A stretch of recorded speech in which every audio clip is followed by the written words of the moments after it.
안녕하세요. 김종갑의 경제부동산입니다. 구독, 좋아요 부탁드립니다. 은행 대출 초유의 중단 사태, 1금융권도 부도 위험하다. 기업과 개인에 대한 1금융권 대출 중단이 2금융권으로 확대되면서 건설사, 다중채무자 등의 파산이 급증하고 있습니다. 특히 연체율은 5대 은행부터 2금융권, 카드사, 지방중기대출에 이르기까지 위험 수위를 넘어선 상황입니다. 한편 경제 상황이 심각해지면 은행이 대출 원금을 강제 회수할 수 있다고 하는데 어디까지 가능할까요? 이런 것들만 잡으면 누구나 하늘이 준 기회를 잘 살리는 길입니다. 유료 상담은 010-3999-8808 제가 직접 매수타이밍과 입지를 추천해 드립니다. 지금 바로 전화 주십시오. 은행 대출 중단 사태, 5대 은행도 부도 위험. 솔직히 1금융권, 2금융권 우리가 해서 1금융권은 안전하고 2금융권은 엄청 불안하다 이렇게만 생각하시면 안 돼요.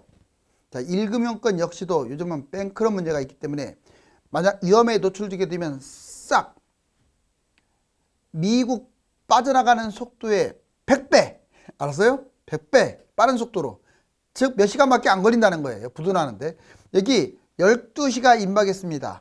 자, 12시가 딱 되면 자, 어떤 일이 벌어질까요? 여기 한번 보실래요? 이제 아주 중요해요. 오늘 할 것들은. 왜냐하면 전반적 상황을 다루고 있기 때문에. 은행에서 기업, 개인 대출 중단 사태가 지금 점점 늘어나고 있습니다. 왜? 이렇게 빌려주다가는 은행이 부도나게 생겼어요. 지금 이미 위험 수위를 넘어섰습니다. 좀 늦은 감도 있고. 은행서 중도금 대출을 못 해준대요. 건설사들 초비상. 자, 은행 중단. 5대 은행 요주의 여신이라고 있어요. 3개월 이상을 연체하게 되면 요주의 여신. 무려 이게 8조를 초과했답니다. 여러분들 이제 돈이 하도 많으니까 몇 조 이렇게 막 감이 안 오시죠? 이 금액은 은행들이 충분히 부도나고도 남을 금액이에요. 자, 1분기 요주의 여신 무려 8조 3천억으로 17%나 급증했습니다. 점점 급증할 거예요. 내년 이제 올해 9월 달에 정점을 찍을 건데 또 봐야겠죠? 농협은 21%. 농협이 제일 위험해요. 5대 은행에서는. 국민 18%, 하나 17%, 우리 15%, 신한 10% 순으로 증가했습니다. 상호금융은 뭐 더 말할 나위가 없겠죠. 1금융권보다 상호금융은 더 위험하기 때문에 이제부터라도 자구책으로 대출을 안 해주는 거예요. 특히 고금리로 했잖아요. 새마을금고, 건설사에 대해서 공동 집단 대출을 중단했습니다. 농협 수협도 유동성 리스크 관리 차원에서 역시 중단했습니다. 지금 건설사 큰일 났어요. 저축은행, 캐피탈, 자, 여신업체라고 하죠, 여기를. 이것도 PF 대출을 중단해 버렸습니다. 결국은 이제 건설사는 또는 부실 기업들, 그리고 개인, 다중채무자들, 어디서 돈 빌릴 데가 없어요. 자, 중단 피해 대상자들 볼까요? 미분양, 미입주에 시달리고 있는 중소건설, 시행사가 부도가 막 나기 시작했고, 대구, 울산, 지방, 특히 이 지방 쪽에 미분양이 많잖아요. 여기는 건설사는 당연하고 이 분양을 받은 사람들도 피해를 볼 수가 있습니다. 자영업, 다중채무 720조. 엄청나죠. 자영업자 다중채무가 720조. 무려 70%가 다중채무예요. 이것도 빌리고 저것도 빌리고 돈 두드러 맞고. 지금 자영업자 무진장이 심각합니다. 9월 위기설이 터지는 이유고. 자, 그런데 자, 이 금융권만이 아니라 1금융권도 위험하다. 자, 이제 4대 은행 대출 연체 3조를 돌파했고 4대 은행만 해가지고 가계 기업 모두 균열이 났답니다. 1금융권도 위험하다. 볼까요? 자, 이제 4대 은행 농협까지 포함해서 5대 은행 그런데 여기 보시면 37조 코로나 37조 만기가 이제 곧 임박하고 있어요. 17만 명이나 되는데 상환 임박. 20년 4월 이때부터 5번이나 연장을 해줬는데 이번에도 연장해 줄지는 미지수입니다. 왜냐하면 은행도 지금 심각하기 때문에. 그리고 문제가 있어요. 여기 잘 봐봐요. 10명 중에 8명이 지금 연체. 좀 심각하지 않아요? 연체를 밥 먹듯이 한다는 거예요. 이제 여러분들도 깜빡하고 뭐 입금 못하고 그러잖아요. 돈이 모자라면 그 연체인 거니까. 그런데 그게 생각보다 심각하지 않습니까? 이렇게 되면 은행은 그냥 무너져 버려요. 은행 부실 파산, 빚 못 받으면요 그냥 은행은 부도난다고 보시면 돼요. 기업 대출도 연체되고 있어요. 지금 개인만이 아니라 이 금융권에서 돈을 받아가지고 개인들은 상환을 하고 있죠. 1금융권을. 근데 2금융권도 지금 안 해주고 있잖아요. 결국 그렇게 되면 1금융권도 연체에 휩싸이게 되고 4대 은행은 위험 대출도 지금 급증한 상태라 안전하지 않습니다. 9월 금융권, 금융 위기설 그러는데 부실이 뭐냐? 세계은행도 지금 어때요? 연쇄적으로 미국 중심으로 지금 일어나고 있지만 자, 스위스 여러 나라들 또는 지금 계속 은행 부도가 발생하고 있습니다. 조그마한 회사들이 발생하다 보니까 표가 안 나지 이제 국제적인 대형 은행들도 아마 터질 날이 이제 곧 돌아올 거예요. 세계은행 연쇄부도, 국내은행은 전체가 부실하고 상환 연장도 미지수입니다. 지금까지 계속 상환해줬고 연장해줬는데 이제는 그것도 해준다는 보장이 없어. 그래서 조심해야 돼요. 자, 개인 대처 방법. 그럼 우리는 어떤 자세로 임해야 하느냐? 은행이 부도난다면. 자, 위험한 기사들 이런 것들이 일반인들까지 확대되게 되면 진짜 위험하게 돼요. 모든 은행이 뱅크런으로부터 자유롭지 않습니다. 자, 미국은 하루 걸렸다고 하지만 우리나라는 1시간이면 좋게요. 알았어요. 아니 5분 안에 끝날지도 몰라요. 뱅크런이. 물론 이런 건 아직은 뭐 구체적으로 어떤 은행이 뭐 어떻다 이걸 알 수가 없기 때문에 그거를 자꾸 유포시키거나 하는 부분은 문제가 됩니다. 그렇지만 여러분들한테 드리고 싶은 말이 바로 이것 때문에 그랬어요. 모든 은행은 다 뭐 2금융권만 문제가 아니라 1금융권도 위험하다. 좀 더하냐 덜하냐 차이지. 은행별로 5천씩 분산하거나 아예 우체국에 박아버리거나 너무 1금융권 자체를 맹신해서 10억, 20억, 30억 집어넣는 어리석은 짓은 안 했으면 좋겠어요. 자, 이제 은행별 연체율 추이 근거 자료 잠깐 보여드릴게요. 여기 보세요. 자, 4대 시중은행, 신한, 어우, 올라가는 거 보세요. 우리, 그 다음에 하나, 국민, 지금 연체가 이렇게 급증하고 있죠. 2021년 말에 비해서 지금.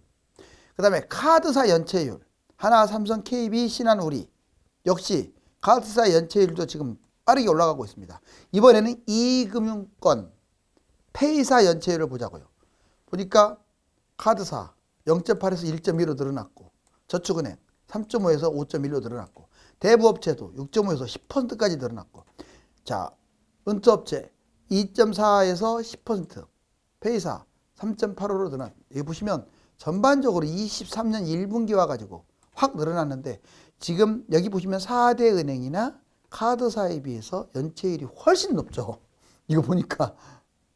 그 다음에 주요 지방은행 중기대출 연체율 여기도 만만치 않습니다. 자, 전북은행, 대구은행, 부산은행 갈수록 이렇게 거의 2배 이상으로 증가했어요. 그 다음에 은행 부실 원인의 암초가 뭐냐? 6가지. 은행 부실. 먼저 IMF, 부동산 PF, 채무불이행 재발. IMF는요, 부동산 PF가 가장 크다고 판단합니다. 우리도 마찬가지로. 제가 봐도 이 건설사 PF 이 부분이 가장 심각할 거예요. 채무불이행이 재발되게 되면 은행도 문 닫고, 건설사도 문 닫고. 자, 한국은행의 경고, 한국은행도 경고를 했는데, 건설금융, 부동산 PF. 자, 금융권 부실. 지금 저축은행, 여신사, 보험증권, 상호신용, 뭐 1금융권까지 안전한 데 없어요. 건설사도 지금 줄도산 되고 있죠. HNIC, 우석, 동원 등등등. 자, 가계 기업 대출이 심각합니다. 전체적으로 GDP 대비 105%, 기업은 120%. 근데 가계는요, 뭐 전세랑 이것저것 다 포함시키면 무려 300%가 넘어갑니다. 자, 자영업 대출 1천조, 말이 그렇지 1천조, 연체. 아까 다중채무자, 일반 가게들 다중채무자가 자영업자들이 무려 70%라고 지금 말씀드렸어요. 일단 1금융권에서 안 하고 2금융권에서 돈을 빌렸다. 심각한 겁니다. 이거는. 그것도 아니고 대부업체에서 빌렸다. 이거는 더 심각한 거죠. 자, 이제 대출 원금 강제 회수. 이게 가능할까요? 우리나라는 그런 사례가 거의 뭐 없다고 할 수 있는데 그렇다고 해서 법적으로 아예 안 되는 게 아닙니다. 잘 들으세요. 대출 원금 강제 회수 할 수도 있어요. 왜? 돈을 빌려줄 때 그들은 자기들한테 유리하게끔 다 이렇게 있잖아요. 여러분들이 다 읽어보고 뭐 대출 받습니까? 먼저 담보 가치가 하락한다. 제6조 담보의 제공. 대출 약정서에 분명히 명시되어 있어요. 담보물의 가액 감소가 현저한 경우는 강제로 회수해 볼 수도 있어요. 채무자, 보증인은 원상 회복, 담보의 보충, 담보를 보충하던가 뭔가를 해야겠죠. 그렇지만 아직 사례가 그렇게 흔치는 않았기 때문에 좀 봐야겠죠.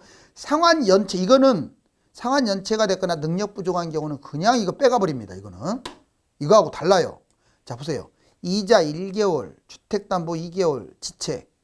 그러면 경고를 준 다음에 그냥 문제가 되겠죠. 분할 상환 원리금 2회, 주담대 3회 지체하면 그냥 여러분들 원금 다 회수해 간다고요. 강제 회수. 그것도 엄청난 이자로. 자, 상환 능력 부족, 연체는 강제 회수라고 분명히 얘기했어요. 자, 사례 해결 방안. 10억, 대출 5억을 받았어요. 근데 이게 5억으로 떨어졌어요.